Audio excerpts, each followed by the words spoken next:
दोस्तों, किसी ने सही बात कही है कि दूसरों की समस्याओं का आनंद लेना बंद कीजिए, वरना ईश्वर आपको वही गिफ्ट कर देंगे, क्योंकि भगवान वही तो गिफ्ट करते हैं जिसमें हमें आनंद आता है।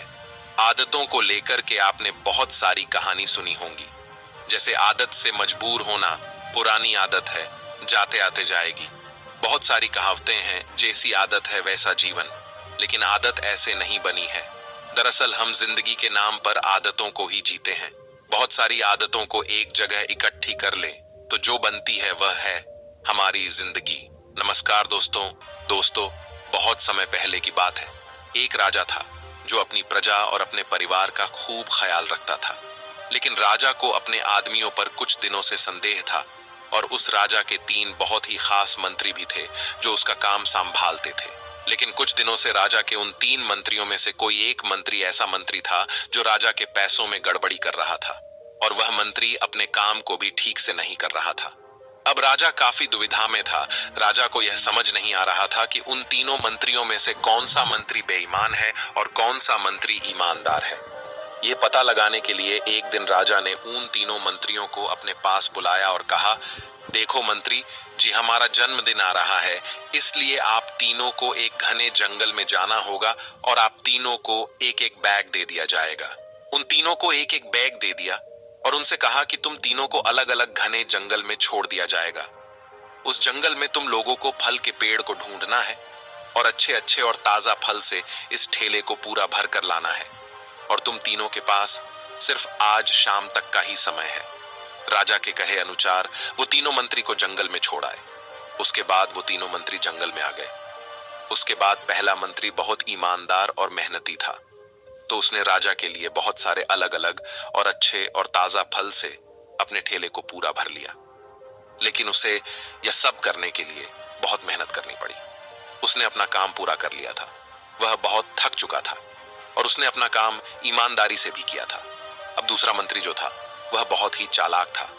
उसने सोचा, राजा के पास इतना समय थोड़ी है कि वह यह सब जांच करे कि मैंने अच्छे फल लाए हैं या खराब, तो बिना ज्यादा मेहनत किए उसे जैसे ही फल जमीन पर पड़े मिले, उसने वह अपने ठेले में रख लिया, बिना यह सोचे कि वह अच्छे हैं या खराब जो उसे जमीन पर पड़े।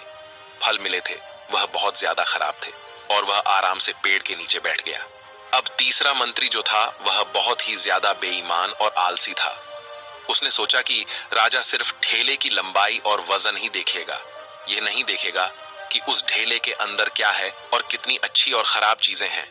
तो उस तीसरे मंत्री ने बिना कुछ सोचे समझे अपने ठेले को सूखे पत्तों और कुछ छोटे छोटे पत्थरों से अपने ठेले को भर लिया और वह भी पेड़ के नीचे बैठ गया और शाम होने का इंतजार करने लगा। राजा के कहे मुताबिक समय समाप्त हो चुका था, शाम भी हो चुकी थी। अब वह तीनों मंत्री भी एक साथ अपने अपने ठेले के साथ राजा के महल में वापस आ गए। राजा ने देखा कि वह तीनों मंत्री जंगल से वापस आ गए हैं, तो राजा ने उन तीनों मंत्रियों के ठेले को खोलकर देखा नहीं कि उसके अंदर क्या क्या है, और उसने उन तीनों मंत्रियों को अलग अलग जेल में 1 महीने के लिए जेल में कैद कर दिया। राजा ने सिपाहियों को यह आदेश दिया कि इन तीनों को 1 महीने तक खाना नहीं दिया जाएगा और यह तीनों भी 1 महीने तक वही फल खाएंगे जो इन तीनों ने जंगल से अपने ठेले में भरकर लाए हैं। और उन तीनों मंत्री को राजा ने जेल में कैद कर दिया। तो जो पहला मंत्री था जिसने अपने ठेले में अच्छे और ताजा अलग अलग फल अपने ठेले में जमा किए थे, उसने जेल में 1 महीना आराम से गुजार लिए, अच्छे फल खाते हुए जो उसने खुद जमा किया था।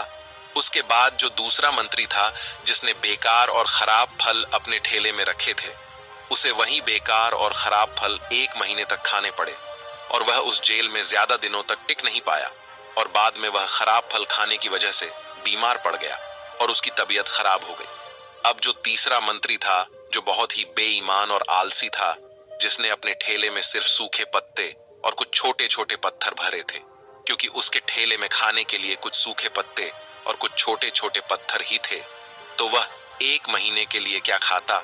और तभी उसे अपने बेईमानी और आलस्य पर पछतावा होने लगा कि शायद मैंने उस दिन थोड़ी मेहनत करके इस ठेले में फल रख दिए होते तो आज मेरा ये हाल नहीं होता। और वह बिना कुछ खाए वह मंत्री जेल में 2 दिन के बाद ही जेल के अंदर ही भूख के कारण मर गया। तो दोस्तों, इस कहानी से हमें यह सीख मिलती है कि हम जो आलस और बेईमानी करते हैं, बेईमानी मतलब अपने ही काम में अपना कुछ नहीं करना, अपना मन नहीं लगाना और खाली बैठे रहना, तो उससे आज तो हमें कोई फर्क नहीं पड़ता। आज तो हम अपने काम में आलस करके आराम कर लेते हैं, लेकिन कल भविष्य में कुछ दिन के बाद हमें उस पर पछतावा होता है। आपने बहुत से लोगों को यह कहते हुए सुना होगा कि काश उस समय पर मैं ऐसा कर लेता तो आज उस इंसान की जगह मैं होता, लेकिन उस समय पर उन लोगों ने आलस को अपनाया था, इसीलिए वह आज जहां के वही है।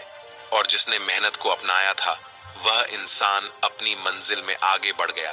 तो अपने काम के साथ बेईमानी और आलस्य बिल्कुल भी मत करो, उसके बाद तो हमें पछतावे के अलावा और कुछ भी नहीं मिलता। ये जो समय है ना, इसकी कीमत कोई नहीं लगा सकता है। हम लाखों रुपए देकर भी अपनी जिंदगी का 1 मिनट भी वापस नहीं ला सकते। इसीलिए इस समय का सही उपयोग करो। समय की एक अच्छी बात है और एक बुरी बात है। अच्छी बात यह है कि हम उसे किन चीजों में गुजारते हो, यह हमारे हाथ में होता है। और बुरी बात यह है कि समय गुजर जाता है और सभी के पास दिन में 24 घंटे होते हैं, गरीब के पास भी और अमीर के पास भी। बस यह हमारे हाथ में है कि हम उस समय से क्या नया कर सकते हो। तो अपने एक एक पल का हिसाब रखो कि हम उन्हें किन चीजों में गुजार रहे हैं। तो अगर आप इस कहानी को और भी लोगों तक पहुंचाना चाहते हो तो इस वीडियो को लाइक करो ताकि वीडियो को और भी लोगों तक पहुंचाए। दोस्तों, आपने आज के इस वीडियो से क्या सीखा वह मुझे आप कमेंट में बता सकते हैं। इसी के साथ में उम्मीद है कि आपको आज की वीडियो पसंद आई होगी, तो इस वीडियो को उस इंसान को शेयर करें जिससे यह कहानी सुनने की जरूरत है और उसी के ठीक बाद चैनल को सब्सक्राइब करें। तो चलिए फिर मिलते हैं ऐसी एक और नई वीडियो में एक नए मैसेज के साथ। तब तक के लिए अपना ख्याल रखें। धन्यवाद और नमो बुद्धाय।